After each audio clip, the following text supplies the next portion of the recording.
10ની બોર્ડની પરીક્ષાનું પરિણામ જે જાહેર થયું છે 82.56% પરિણામ જાહેર થયું છે। સૌથી વધારે જિલ્લાનું પરિણામ આવ્યું છે ગાંધીનગરનું જે 87.22% છે, તો 74.57% સાથે પોરબંદર જિલ્લાનું સૌથી ઓછું પરિણામ, અમદાવાદ જિલ્લાના દાલોદ કેન્દ્રનું સૌથી વધુ 100% પરિણામ, ભાવનગરના તલગાજરડા કેન્દ્રનું સૌથી વધુ 100% પરિણામ, ભાવનગરના તળ કેન્દ્રનું સૌથી ઓછું 41.13% પરિણામ। 100% પરિણામ ધરાવતી શાળાઓની સંખ્યા 1389 છે। A1 ગ્રેડ મેળવનાર વિદ્યાર્થીઓની સંખ્યા 23,247, A2 ગ્રેડ મેળવનાર વિદ્યાર્થીઓની સંખ્યા 78,893। જે બોર્ડની 10માની એક્ઝામનું પરિણામ જે જાહેર થયું છે તેમાં સૌથી વધારે ગાંધીનગર જિલ્લાનું પરિણામ જાણવા મળ્યું છે। B1 ગ્રેડ મેળવનાર વિદ્યાર્થીઓની સંખ્યા 1,18,710 છે। B2 ગ્રેડ મેળવનાર વિદ્યાર્થીઓની સંખ્યા 1,43,894, C1 ગ્રેડ મેળવનાર વિદ્યાર્થીઓની સંખ્યા 1,34,432, C2 ગ્રેડ મેળવનાર વિદ્યાર્થીઓની સંખ્યા 72,252। બાળકો પરીક્ષામાં ખૂબ સારું પ્રદર્શન કર્યા છે। આપણને એક જોવામાં આવ્યું છે કે ઘણા વર્ષો પછી આ વખતનું જે રિઝલ્ટ છે એ ખૂબ સારું આવ્યું છે। ગઈ વખતે પણ આપણે કીધું હતું કે પરિણામ સારું આવવાનું કારણ ઘણા બધા છે।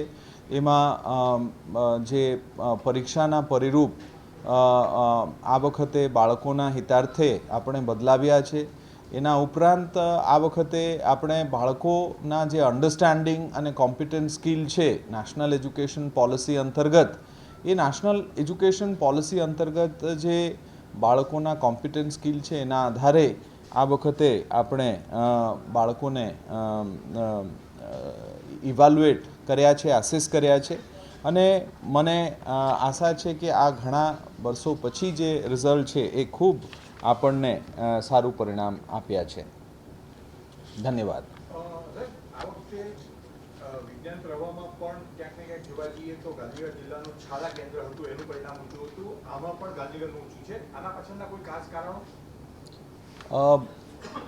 જે બાળકો સારું કરે એ બાળકોનું પરિણામ સારું આવે છે। અને મને લાગે છે કે બાળકો ઓવરઓલ આ વખતે સારા કર્યા છે। એવું નથી, આપણે અગર જિલ્લા બહાર રિઝલ્ટ જોઈએ તો જિલ્લા બહાર રિઝલ્ટમાં આપણને ઘણું ઇન્ટરેસ્ટિંગ વસ્તુ મળશે।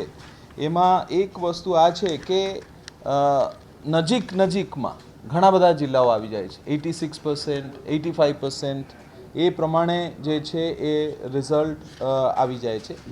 આ વખતનું જે રિઝલ્ટ આપણે જોયું છે એ 82.56% છે। અને ગઈ વખતનું રિઝલ્ટ 64% હતું, એના પહેલાં 22નું 65% હતું। એટલે લગભગ 2012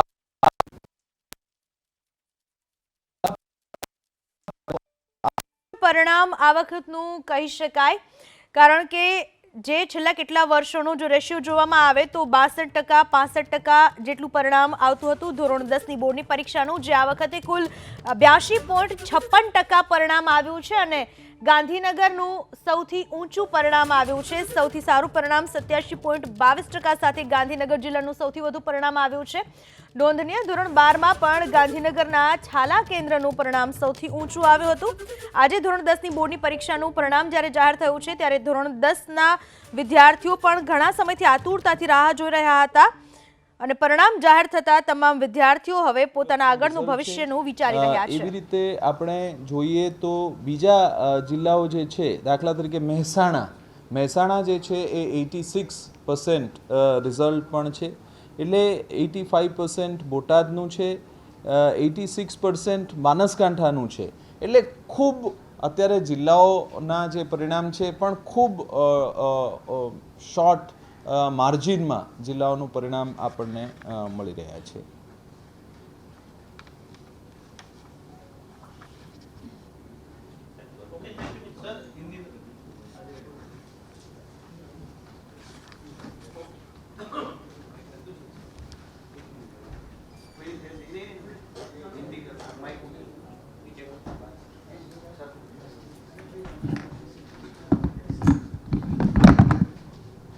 પરીક્ષાનું જે પરિણામ જાહેર થયું છે સારું પરિણામ કહી શકાય 87.82% જિલ્લાનું ગાંધીનગર જિલ્લાનું ગુજરાત હાઈએસ્ટ સ્ટેટ એજ્યુકેશન જ્યારે ધોરણ બોર્ડ, 10 ની બોર્ડની પરીક્ષાનું કુલ result, પરિણામ છે 82.56%।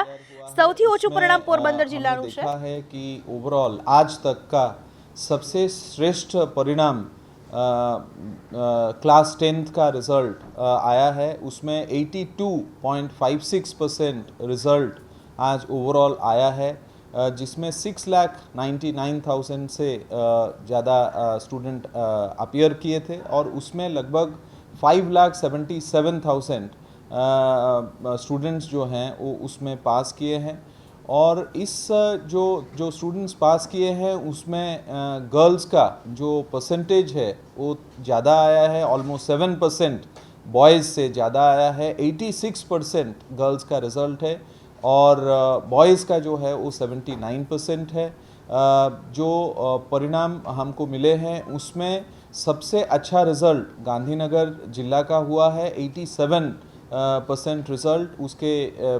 उसके बाद सूरत, उसके बाद मेहसाणा, बानसकांठा, ऐसे ज़िले जो हैं उसमें अच्छा प्रदर्शन किए हैं और सबसे कम परिणाम जो है वो पोरबंदर ज़िला में आया है।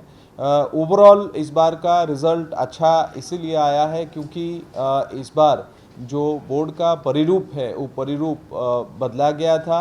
नेशनल एजुकेशन पॉलिसी के अंतर्गत ये जो परिरूप है स्टूडेंट्स के लिए रखा गया था और स्टूडेंट्स ने काफ़ी अच्छा परिणाम कोविड के बाद उन्होंने दिया है। और मुझे लगता है ये जो परिणाम है ये बहुत ही अच्छा परिणाम है, जिससे ये प्रतिपादित होगा कि ड्रॉप आउट रेशियो जो है वो धीरे धीरे कम होगा, ग्रॉस एनरोलमेंट रेट जो है वो बढ़ेगा और ओवरऑल जो स्टूडेंट्स का ये है वो अपने स्किल बेस्ड एवेन्यूज़ में जा सकते हैं।